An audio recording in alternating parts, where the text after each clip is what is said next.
Kooti ekkiriziganyizza naffe nti fayiro yeetaaga okuweerezebwa ku kooti ya ICD era n'egamba nti yafunye ebbaluwa okuva ewa Deputy Registrar ng'agiragira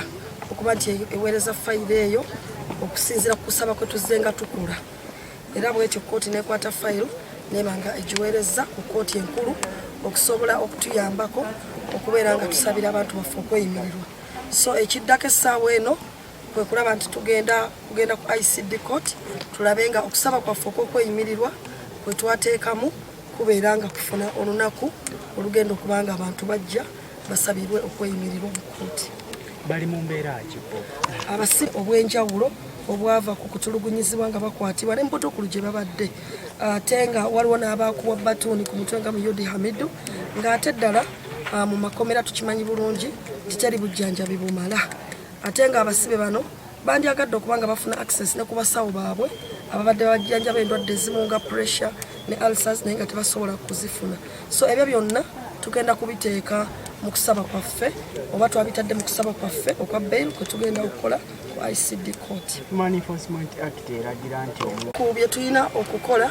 nga tutuuseeyo kubanga remedy etuweebwa mu kooti erina jurisdiction ng'erina obuvunaanyizibwa okuba nti ewozesa omusango. So byemu ku bye tusuubira okuteeka ku record bibeere nga tubisaba era tusuubira nti kooti ejja kukkaanya naffe ne bwe tuba tetusoose kuteekamu form application ekyo it is a matter of right kye tusobola okuraisinga ne tusobola okuba nga kiwulirizibwa kooti ya ICD. Abasibe ababiri abayongerwa kyandibadde kya buvunaanyizibwa okuba nti abantu abaleeteddwa mu kooti tutulenga mu open court. Waawo nga kooti erina discretion okusalawo n'egamba nti tujja kuwulirizibwa nga tuli mu open court oba nga tuli mu camera oba nga tuli mu chambers kubanga etteeka libakkiriza. Naye tugamba ku lw'okulaga obulambulukufu obulungi n'okuvaawo nga tewali alina nkenyera kyandibadde nga kirungi nnyo kooti ne zeemanyiiza okuba nti abantu emisango giwulirizibwa mu kooti eyawamu buli omu n'agoberera ebigenda mu maaso. Ababiri? Yes, ababiri Salimu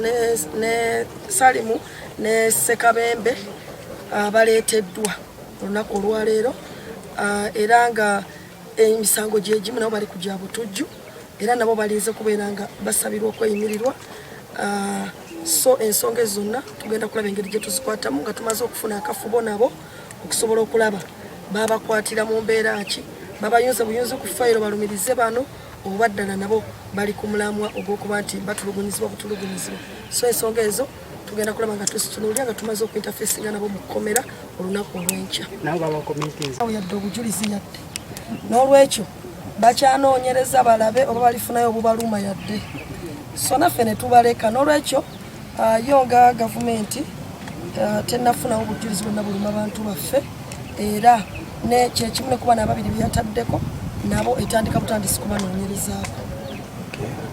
Era bwe mulaba embeera eri ku kooti si ya bulijjo kubanga abantu babaleeta at least wabaawo enkola ennungamu babatwala ku kooti oba oliawo ne batubuulira ekiddako n'ebintu bya mu chambers tulinga bali mu nkubo okusobola okulaba nga n'eddoboozi lyennyini twagala okuwulira okuva omulamuzi tetuliwulidde naye ekiddako ng'era bwe babagambye nti abaana bano babatwala mu kooti enkulu ekyo twali twakisaba dda kubanga oba oliawo kijja genda ku level tusobola okufunira obwenkanya ono bugaanyi era kakati nga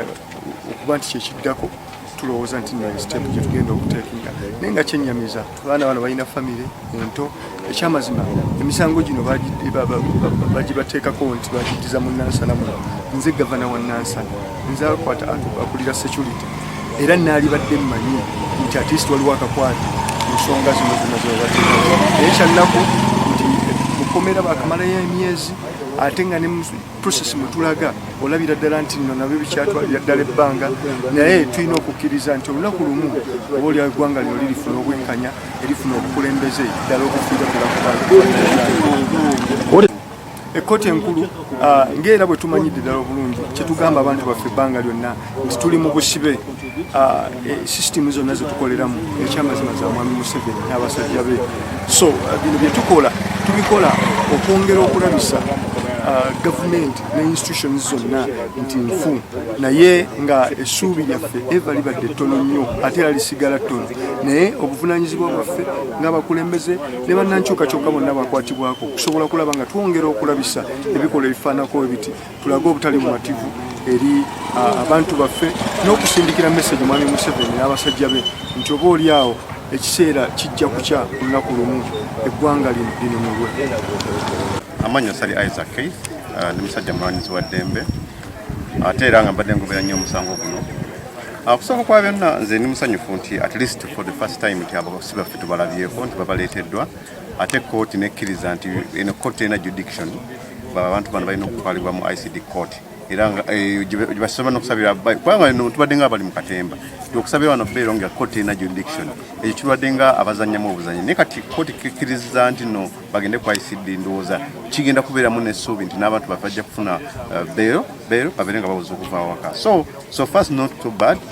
twongere mu bwongezi maanyi kulaba nga tubanja abantu baffe tulabe nga bafuna obutaala.